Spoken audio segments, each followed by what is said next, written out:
This is Nightly Business Report with Tyler Matheson and Sue Herrera. Oil inferno, a massive fire, is raging through the Canadian city that's home to the world's third largest reserve of crude, sending oil and stocks on a volatile ride. Sticking point why Verizon's striking workers are taking their concerns right to shareholders. Planning for the future. A simple yet important document could prevent you from making a major financial mistake. All that and more tonight on Nightly Business Report for Thursday, May 5th. Good evening, everyone. A day before the monthly jobs report is set to be released, a number of Federal Reserve officials are speaking on the economy. We'll have more on that shortly. But we begin with the massive wildfire that's engulfing Canada's oil-rich province of Alberta, disrupting production and sending ripples through the global energy markets. Oil companies are evacuating workers, shutting plants, or reducing production. The disruption sent oil prices higher initially, above $46 a barrel, in fact. But when reports came in that some production may be returning, the gains were pared, settling up 1% to just above $44. Deirdre Bosa is in Wood Buffalo, Alberta, with more on the blaze, the thousands displaced, and the damage it's done. Clogged highways, an overwhelmed airport, and an entire city evacuated. This is Fort McMurray, the heart of Canada's oil sands, and it's on fire. As of this morning, a total of 49 wildfires raged in Alberta over more than 300 square miles. Our thoughts are turning to our friends in Alberta. Obviously, Fort McMurray being evacuated has been extremely difficult, not just for the province and officials, but for the folks who live there. Strong shifting winds are making it difficult to control the blaze, and it's widening evacuations. This highway is normally filled with trucks carrying equipment and supplies to oil sands operations, but now it's a long lineup of emergency vehicles heading into the fire zone. The oil sands north of Fort McMurray haven't been directly threatened by the wildfire, but production is being affected. Companies like Shell and ConocoPhillips have shut operations or curtailed productions. We're still seeing the pop in crude oil due to the fires out there. So right now it's very interesting, but I think we'll continue to see the volatility in crude oil persist. Reuters calculates that at least 640,000 barrels per day of capacity is offline due to the wildfires. Canada's total oil sands production is around 2 million barrels a day, most of which is exported to the U.S. The wildfires are another setback to Canada's resource-dependent economy, already struggling under low oil prices. Deirdre Bosa for Nightly Business Report, Alberta. When oil prices came off their highs late in the day, so did the broader stock market. And by the close, the major indexes finished the day volatile, with fractional gains and losses ahead of tomorrow's employment report. The Dow Jones Industrial Average was up 9 points to 17,660, but the Nasdaq lost 8 and the S&P 500 was a half point lower. And something else happened today on Wall Street. A key part of the U.S. economy, retail, had a very disappointing showing. Pompazani explains. Even though there's less than a dozen companies that still report monthly retail sales, those that did report April numbers disappointed and confirmed that the spring selling season is off to a really slow start. L Brands, for example, they make Victoria's Secret, was especially disappointing. Sales at the flagship Victoria's Secret brand were down 1%. That's well below expectations. And they weren't the only disappointments out there. Costco, Zumiez, Buckle, and Cato, they were all below expectations. All right, so what happened? Well, first, believe it or not, there really was poor weather, which this time has been disappointing, and it's been poor into May. You know, it's been cloudy in New York and rainy for a week and a half. I just spoke to an analyst in Atlanta. It's supposed to be 75 degrees there. It's 51 and cloudy. This is in contrast to February and early March, when the weather was fairer and warmer.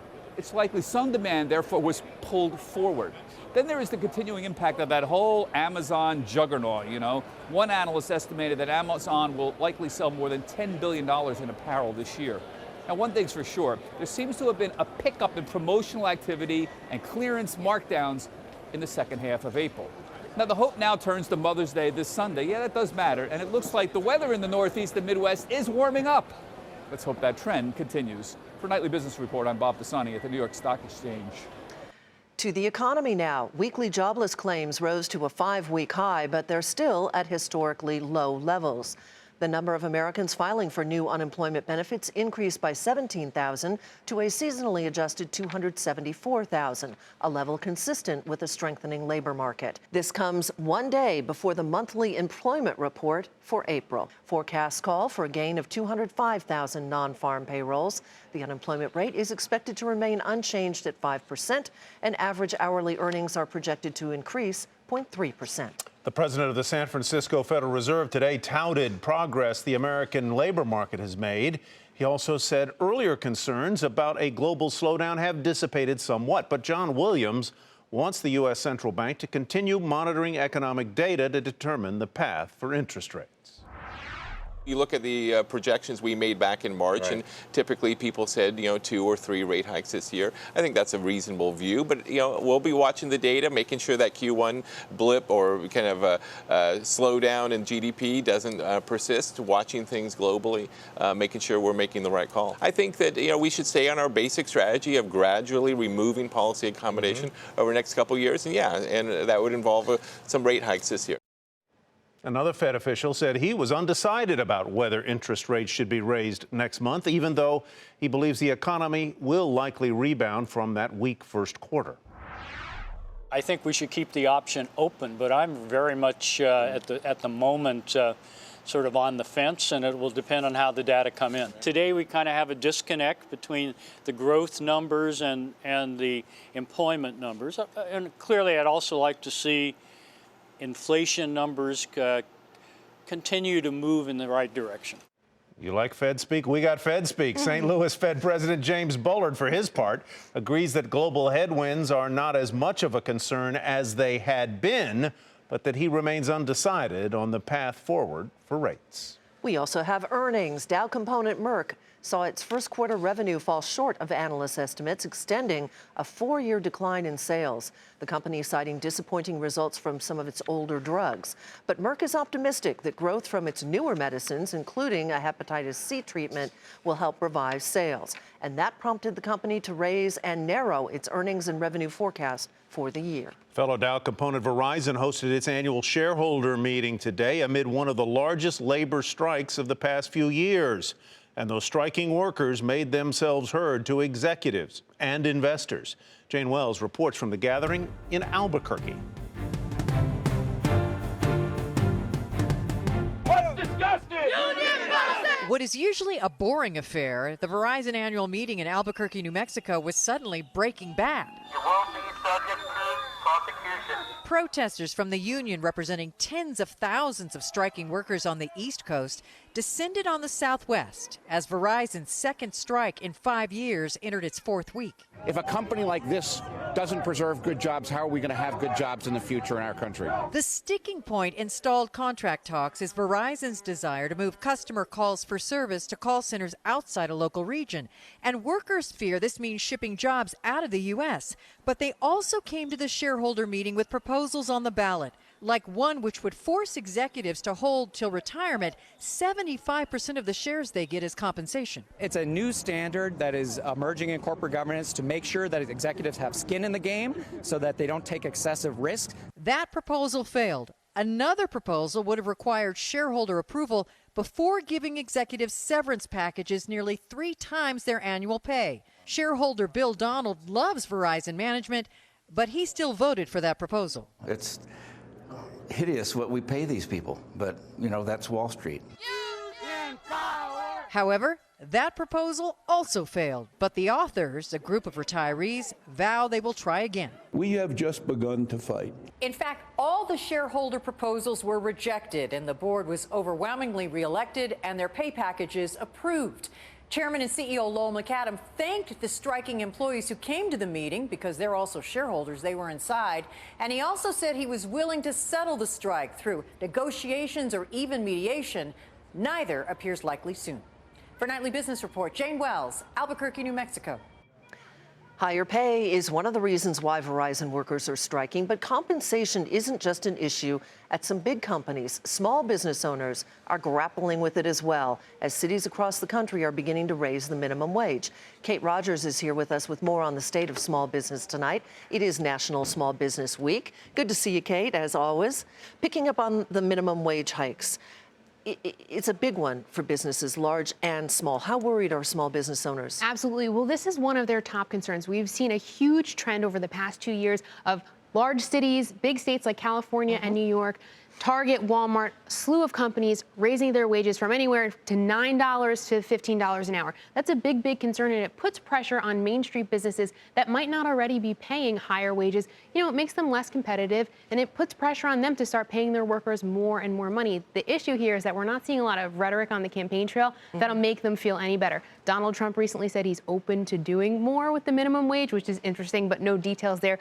Bernie wants $15 an hour federal. Hillary wants 12. That's something that really gives Main Street business owners pause and concern. You know, small businesses are a huge job engine. One part of that is whether the businesses are feeling confident about the economy. The other is how much they're going to have to pay workers. Are you hearing, one, confidence, two, the concern that higher minimum wage may tamp down their ability to hire more people? Yeah, absolutely. So the National Federation of Independent Business, we always talk about their optimism index. And since it's Small Business Week, I looked at the index over the past 5 years. It has certainly been trending higher post-recession. It's still below their average of 98, and recently, in the past 2 months, it hit a 2-year low, around 92, which is scary, and it gives you some pause and concern there, because they're saying the reason it's lower is the rhetoric once again on the campaign trail, and wages certainly factor into that. Very quickly, what about startups? How does it affect, because a lot of startups start out as small businesses. They're not all large venture capital firms and things like that. Oh, yeah. Is it affecting the startup industry, should I to say? Startup activity actually is on the rebound post-recession, which is pretty great.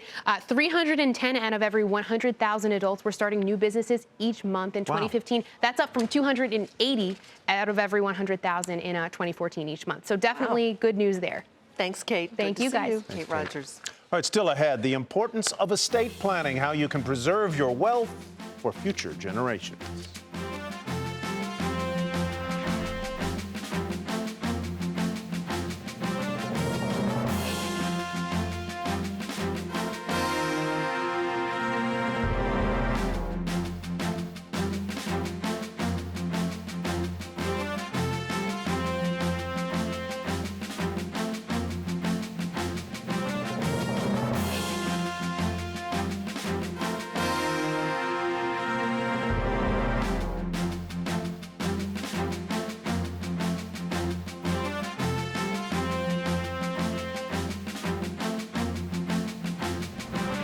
New federal rules could upend the multi-billion-dollar electronic cigarette industry. The Food and Drug Administration will extend tobacco regulations to the relatively new e-cig products. That includes banning sales to minors and a requirement that e-cigarettes carry warnings that they contain addictive nicotine. The new rules will not go into effect right away, since the companies need time to comply. The nation's consumer watchdog is proposing a new rule that could make it easier for customers to sue financial firms like banks and credit card companies. That proposal targets arbitration clauses that are tucked into the fine print of contracts. The clauses prevent customers from participating in class action lawsuits and instead pushes them into arbitration. The rule is being proposed by the Consumer Financial Protection Bureau and does not require congressional approval. Tribune Publishing turns down Gannett's takeover bid, and that is where we begin tonight's market focus. While the owner of the Chicago Tribune and Los Angeles Times said it is open to evaluating credible proposals, it said Gannett's offer of $815 million undervalued the company. Last week, Gannett made public its intention to acquire Tribune. Shares of Tribune fell a fraction to $37.77, Gannett down 1% to $16.10. Recent acquisitions helped drive revenue higher at the magazine publisher Time Incorporated. The results topped estimates. The company also unveiled its plans today to create a free video streaming service called People and Entertainment Weekly. CEO Joe Rip spoke about the new endeavor. We make good video and good TV. Our digital mobile audiences are growing dramatically. Our video that we put on Facebook Live is growing dramatically. We create good stuff. And the opportunity for us, we think, in this new market is enormous. Shares of Time Inc. up 4% to $15.31. Shares of Atlas Air Worldwide got a boost today after the air cargo provider said it will assist e-commerce giant Amazon with delivering packages. The deal, which is expected to take place by the end of this year, will also let Amazon buy up to 30% of that company. Shares of Amazon down about 1.5% to $659.09. Atlas Air soared nearly 27% to $48.66. And the Chinese e-commerce giant Alibaba reported a 39% increase in revenue for the latest quarter. This thanks to strong growth in the company's core online shopping segment. The company also saw an 85% jump in net income, but it fell short of analyst estimates. Shares of Alibaba, nonetheless, up 4% at $78.83. Weak demand for its cereal products weighed on revenue and profit at the food company Kellogg. Despite the declines, the maker of Pop-Tarts said it remains hopeful that cereal sales will turn positive by the end of this year. They haven't been at my house, where there's lots of cereal. Kellogg shares down over 2.5% to $75.05. SeaWorld Entertainment issued a narrower than expected loss and issued downbeat guidance for the year. SeaWorld recently said it would abandon breeding its signature killer whales. Shares ended the day down 5% to $18.49. Shares of the mobile payments company Square initially fell in after-hours trading after that company posted a wider than expected loss. But revenues rose and Square raised its guidance and revenue for the year. The core business is really strong. I mean, the small business economy and moving up market towards medium-sized businesses has always been our sweet spot, and we're seeing a lot more growth in the mid-market and the up-market opportunity. And we have this fantastic new reader as well that allows any one of our sellers to accept Apple Pay, Samsung Pay, Android Pay, and EMV. Shares of Square fell sharply in the extended session, but finished the regular session down over 2% to $13.05. Activision Blizzard, which makes video games, posted results for the latest quarter that easily surpassed street estimates. The strong report also prompted the company to hike its guidance for the year. The news sent shares initially higher in after hours. The stock finished the regular session up more than 1.5% to $34.91. Prince's roughly $300 million estate is in limbo, all because the music icon died without a will. His situation's hardly unique. Surveys differ, but most say that well over half of all adult Americans, including 2/3 of women aged 45 to 54, don't have a will. The consequences can be devastating. Joining us now with more on this is Sharon Epperson. A lot of people don't create wills, Sharon, because they think it's they don't want to think about it. They don't want to think about it. But they also think it's expensive. Is it? It doesn't have to be expensive. You need to really just lay out what you have and talk to someone about it, or go to a website that can help you kind of figure it out. Talk to a financial advisor, talk to an estate planning attorney, determine kind of what your situation is, and that will determine how much you may have to spend. You can go to some legal websites, though, that offer fixed fee services. That can be very little money. You can print out documents on your own to create your own will for $70. Yes, the wills can be fine. You may want to have someone look it over, and that'll cost you a little bit more. But for a couple $100, that kind of peace of mind, it's well worth it. Yeah, at least you've got something on paper. A lot of people think, oh, it's going to be too complicated. It doesn't.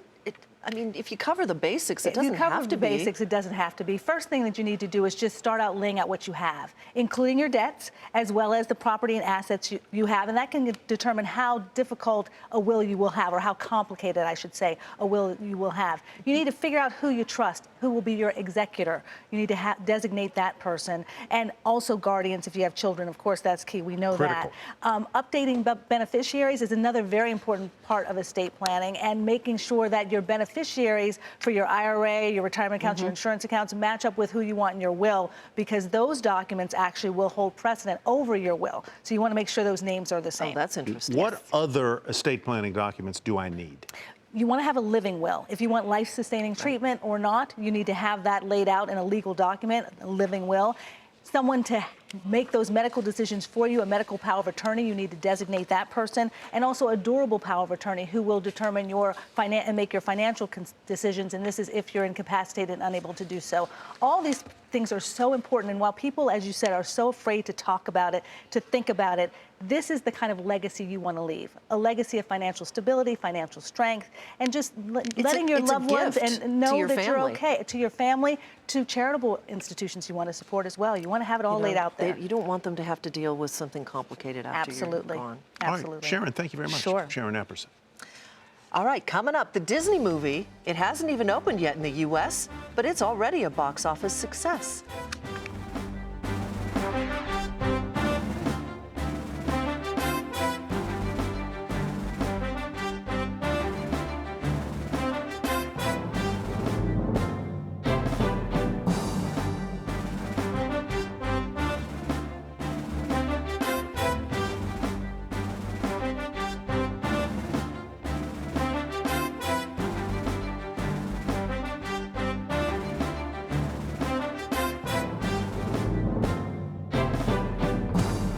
Here's a look at what to watch tomorrow. As we mentioned, the government employment report is out. It's a biggie. Expectations are for a gain of 205,000 non-farm payrolls. Not just 205, folks. Warren Buffett's Berkshire Hathaway will report its earnings, and he made more than $205. Let's assure you of that. And the energy market's going to be focusing on the weekly oil rig count, and that is what to watch Friday. Ford is investing in a Silicon Valley tech firm. The automaker is putting $182 million into Pivotal, a software development company. That deal gives Ford access to a technology it wouldn't otherwise be able to develop on its own. It's the latest in a growing number of Detroit Silicon Valley tie-ups that underscores the commitment to developing more advanced and autonomous vehicles. AMC Networks is crediting hit shows like The Walking Dead and Better Call Saul for its strong quarterlies, which exceeded expectations. Revenues up more than 5.5% from last year. The CEO says 2016 got off to a strong start, and ad sales were also higher, and that helped send shares up more than 5%. From the small screen to the big one, Disney's Captain America: Civil War is already a box office success, and it doesn't open in the U.S. until tomorrow. The early results may ease some concerns for Disney shareholders. And as Julia Borston reports, it could put Marvel on track for superhero supremacy. When Captain America: Civil War opens in over 4,200 theaters in the U.S. this weekend, it's poised to dominate the box office and sell some $200 million worth of tickets. Fandango reporting that the superhero film is its top pre-selling superhero movie of all time, representing more than 90% of Fandango's weekend ticket sales. Financially, it's going to be a home run, but I think reputationally, it's even bigger, because I think one of the concerns people had is, are we going through superhero fatigue? How long will people want to watch these Marvel superheroes, the Avengers? And Captain America: Civil War is showing that there's still a lot of interest, and there's still a lot of life left in this property for Disney. Case in point, the movie has already grossed over $260 million overseas, and it hasn't even opened yet in China or Russia. And Captain America has drawn far better ratings than the last superhero blockbuster. Critics gave it a 93% rating, according to Rotten Tomatoes, while Batman v Superman: Dawn of Justice drew just 28%. I would have thought that Batman and Superman were bigger than Spider-Man and Iron Man and these other Marvel characters, at least in my life. But certainly at the box office, Marvel is winning, and winning big. And I don't think there's anything else you can ascribe it to, except that the guys at Marvel seem to have a better sense for what people want to see in movies around superheroes. Batman v Superman grossed an impressive $863 million worldwide, making it quite profitable for Warner Brothers. But those poor reviews raise questions about Warner's ability to make its DC Comics characters as massive as Marvel's Avengers, with a lot of pressure riding on Warner's upcoming DC Comics flick, Suicide Squad, launching in August. And Disney's studio has been on quite a run with a string of blockbusters, from The Force Awakens to Zootopia and Jungle Book. It has 25% of U.S. box office market share so far this year. And after Captain America, it has a Finding Dory sequel and a Star Wars spin-off, Rogue One, coming in December. Disney Studios on track for another record year. For Nightly Business Report, I'm Julia Borston in Los Angeles. And finally tonight, the big screen isn't just for watching movies. It is now part of the competitive boutique fitness industry. IMAX, the company known for its big screen theaters, is muscling its way into indoor cycling classes, what it calls IMAX Shift. And it has already got big money and marketing behind it. Diana Olick was there for the first class. The warm-up is underwater, and the heat comes when the tunnel turns techno. It's everything you'd expect from IMAX movies, only in this Brooklyn theater, you don't sit back and enjoy the ride, you do it. IMAX is always looking for opportunities to take the brand, the technology, and frankly, the focus on larger-than-life experiences to different places. So it was an easy ride for the $1.7 billion movie empire to coast into fitness. With fitness, you have a market where people are migrating from big box gyms to more boutique, personal, engaging experiences. And we have an opportunity, I think, to accelerate that trend. The cost is a competitive $34 a class, $350 for a month-long membership. That's pretty low, actually, for New York standards. Beavers and his friend Kelly Welsh described the class as totally awesome and extremely stimulating, but they might not choose it as a regular workout. Welsh says she sees it more as an entertainment destination. I think for me, it's something that I would take friends or clients to, something totally different than your regular workout routine. Which is what IMAX movies already are. IMAX is not putting a lot of dollars into this pilot, but if it does catch on, executives say they're ready to roll it out aggressively. With a strong international brand behind it, that may not be much of a climb. For Nightly Business Report, I'm Diana Olick in Brooklyn, New York. And that is Nightly Business Report. I'm Sue Herrera. And I'm Tyler Matheson. Thanks for watching. See you tomorrow.